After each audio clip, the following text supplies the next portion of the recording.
Je suis fasciné par ce que l'on peut apprendre des super-humains quant à nos propres capacités. Le professeur en sciences du sport, Greg White. Certaines personnes sont capables de faire des choses qui semblent impossibles, et je cherche à comprendre pourquoi. Et la neuroscientifique Heather Berlin. Je veux trouver jusqu'à quel point on peut entraîner et développer le cerveau humain. Les 5 prétendants au titre de super-humains devront repousser les frontières du possible. C'est stupéfiant. C'était absolument incroyable. Seuls 2 d'entre eux seront sélectionnés pour l'affrontement final, Qu'est-ce que vous pensez de chacun? à l'issue duquel nos scientifiques désigneront l'ultime gagnant dans la catégorie capacité cérébrale. On est d'accord? Oui. Oui.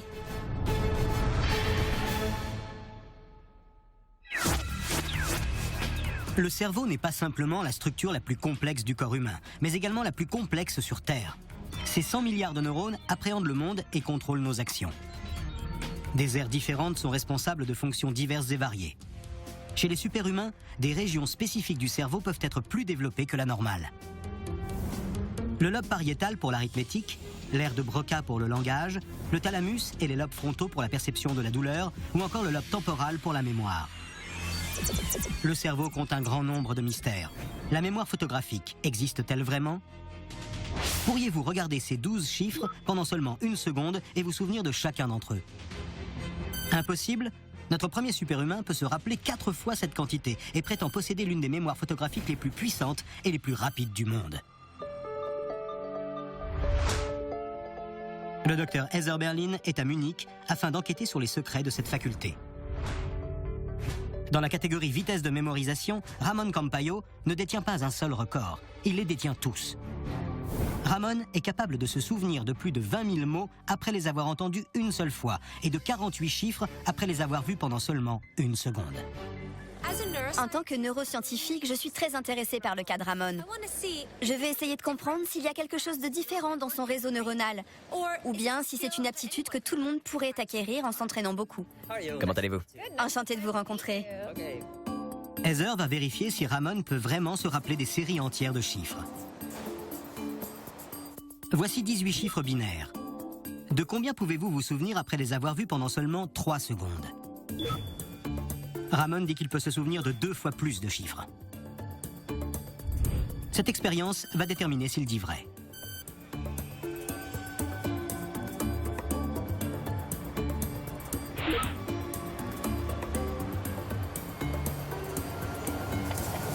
C'est bon? Allez, Vérifiez. allons-y. Waouh. Parfait. Ramon s'est souvenu des 45 chiffres sans faire une seule erreur. Je visualise tous les chiffres dans ma tête. Vous prenez une photographie mentale? Oui. D'habitude, lorsque quelque chose est imprimé mentalement au niveau du cortex visuel, l'image disparaît très rapidement. Dans votre cas, on a ce qu'on appelle la mémoire photographique, c'est-à-dire que le cerveau conserve cette image bien plus longtemps que chez la plupart des gens. Je peux mémoriser ça en à peine 1 demi-seconde. Heather a engagé des collègues neuroscientifiques, Rudiger Jors et Dennis Jordan, afin de lever le voile sur l'aspect scientifique du talent de Ramon. Lors de cette expérience, ils lui montreront une série de chiffres plus complexes pendant exactement 1 seconde. Personne ne serait capable de tous les lire en si peu de temps. La seule façon dont Ramon peut se souvenir de tous ces chiffres est non pas de les lire, mais de faire preuve d'une mémoire photographique qui permet de conserver les éléments dans sa tête.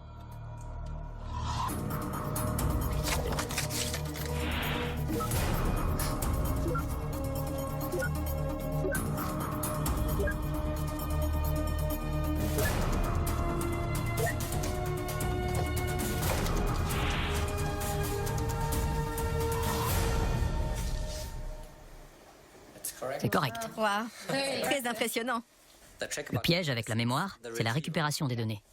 Si on regarde à nouveau les chiffres, on peut les reconnaître et dire que c'est bien ceux qu'on a vus. Mais notre mémoire serait incapable d'aller les récupérer d'elle-même.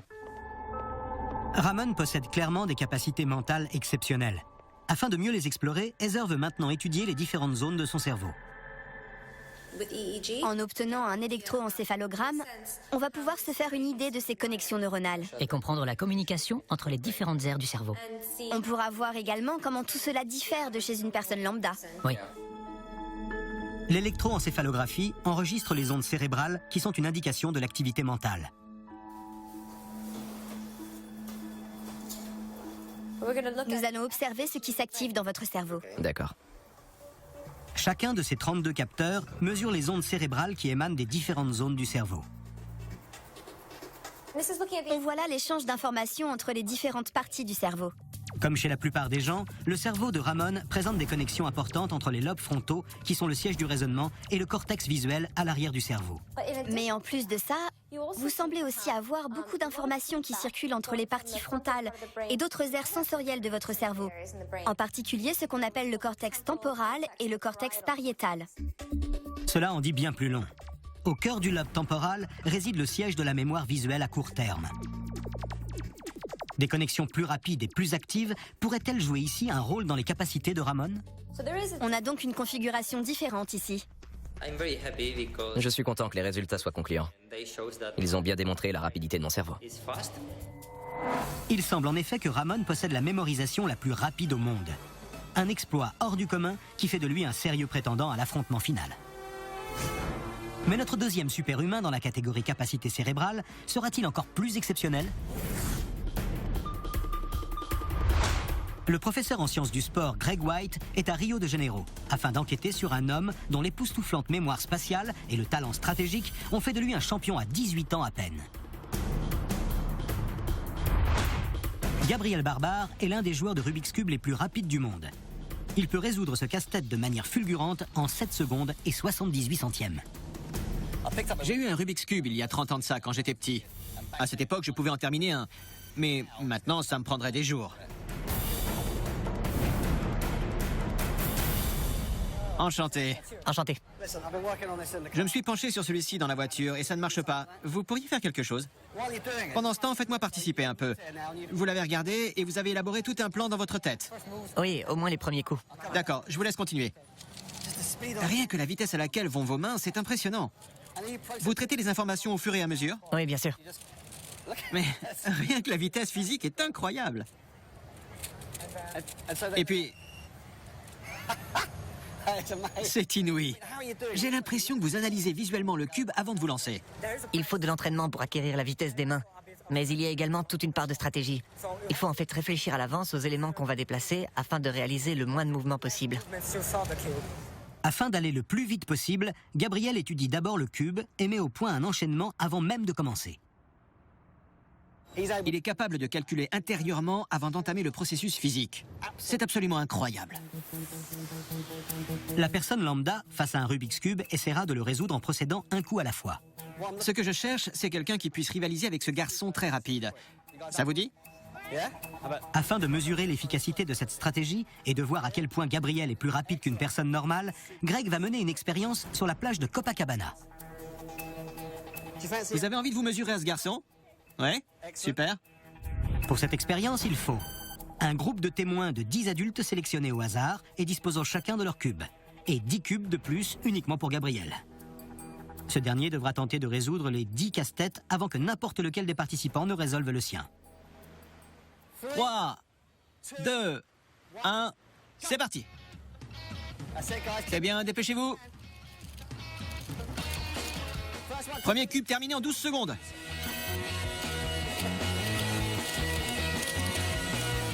Deuxième cube, on est à 28 secondes. 5 cubes résolus, 1 minute et 11 secondes. 6 cubes.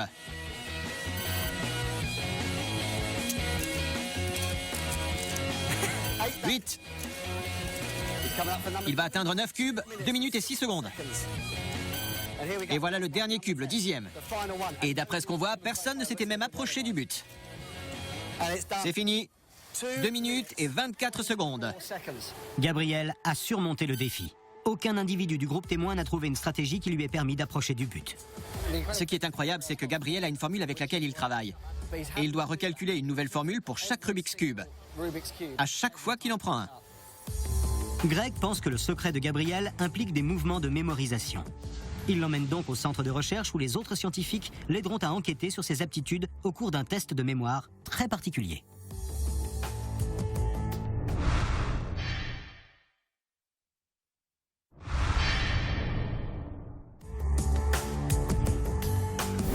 Le deuxième superhumain de la catégorie capacité cérébrale, Gabriel Barbare, se trouve au centre de recherche où nos 3 scientifiques ont pour but de découvrir le secret de sa mémoire hautement spécialisée.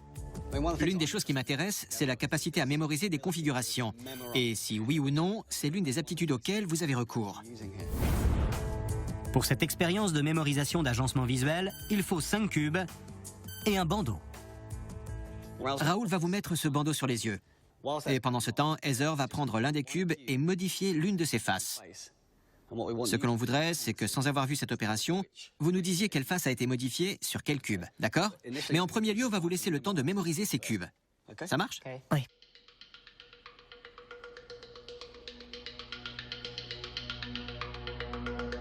Chaque cube possède 6 faces. Il y a donc devant Gabriel un total de 30 faces qui possèdent chacune leur propre agencement de couleurs.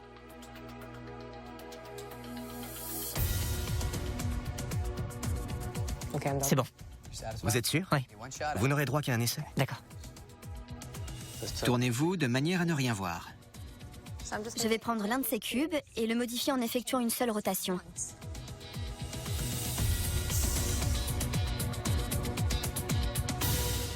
Cette face du cube du milieu a été modifiée. Ok. Si Gabriel peut repérer cette modification, cela révélera une capacité extraordinaire à se souvenir de configurations très complexes. C'est un exercice extrêmement difficile. Le nombre de combinaisons possibles pour un seul cube s'élève à plus de 43 millions de millions de millions. Gabriel a examiné tous les cubes. Va-t-il choisir celui que Heather a modifié?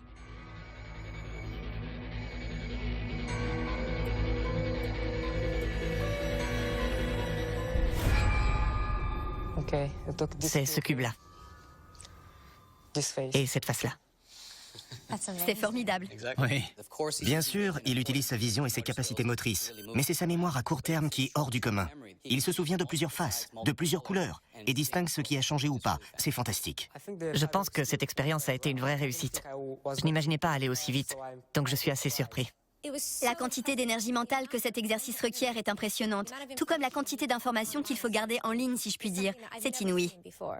Pour ceux d'entre nous qui ont déjà du mal à se souvenir où ils ont mis leurs clés ou leur téléphone, c'est assez époustouflant. Comment vous arrivez à faire ça? Est-ce que c'est grâce au rapport entre les couleurs, les diagonales, les formes qui peuvent en ressortir? En fait, j'ai une lettre pour chaque couleur. L'agencement de couleurs aboutit du coup à un agencement de lettres. Et j'obtiens donc des mots que je retiens mieux. Ça fonctionne très bien. Gabriel se souvient donc des combinaisons en attribuant une lettre à chaque couleur. Par exemple, la lettre V pour la couleur verte. De là, il peut créer des mots qui lui restent en tête. Je pense qu'il y a plein de facteurs qui entrent en jeu. Il a la vision, le langage, les lettres, et il les intègre tous dans cette mémoire surhumaine. Développer une stratégie aussi efficace est impressionnant. C'est fantastique! Mais le cerveau hautement programmé de Gabriel sera-t-il suffisant pour lui valoir une place dans l'affrontement final?